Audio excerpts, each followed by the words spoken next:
Because both Campbellites and Mormons shared the ideal of restoring a pure religion, they were destined to intersect. Campbellite ministers Parley Pratt and Sidney Rigdon began the contact. Rigdon was a dynamic preacher and trusted follower of Alexander Campbell. Rigdon met the first Mormon missionaries as they passed through Ohio and was impressed enough with their message and the Book of Mormon to investigate the claims. He traveled to New York, met Joseph Smith, and was entirely satisfied. He not only joined the movement, but quickly became one of the leaders of the new Mormon Church. By the time Rigdon returned to Ohio, he was as fervent a Mormon as he had previously been a Campbellite. His charisma and eloquence quickly multiplied converts. The center of Mormonism moved from Upper New York to Kirtland, Ohio. Mormon success in Ohio came at the expense of the Campbellites and provoked Alexander Campbell. The Mormon-Campbellite intersection turned into an outright collision. Alexander Campbell wrote one of the earliest and most scathing reviews of the Book of Mormon in 1831, titled "An Analysis of the Book of Mormon with an Examination of its Internal and External Evidences and a Refutation of its Pretenses to Divine Authority."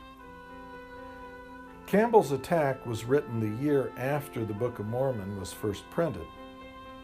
He wrote, "Smith, its real author, as ignorant and impudent a knave as ever wrote a book, betrays the cloven foot in basing his whole book upon a false fact or a pretended fact which makes God a liar."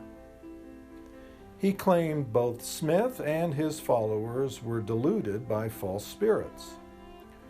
Joseph Smith responded, "While he is breathing out scurrility, he is effectually showing the honest the motives and principles by which he is governed, and often causes men to investigate and embrace the Book of Mormon, who might otherwise never have perused it."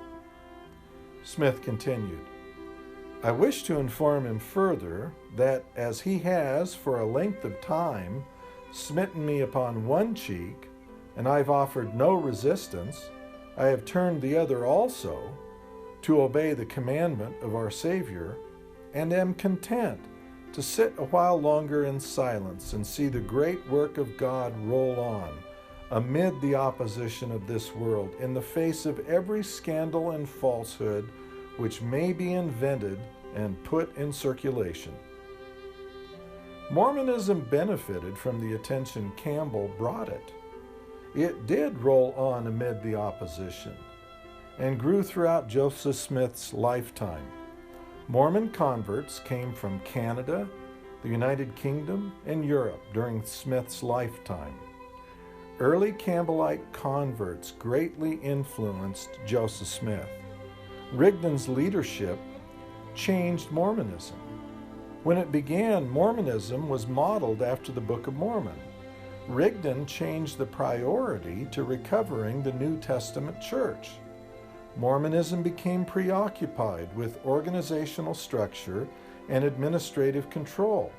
Even while Joseph Smith was still alive, his teachings and revelations became secondary, and the church structure became primary, with presidents, apostles, 70s, bishops, elders, priests, teachers, and deacons.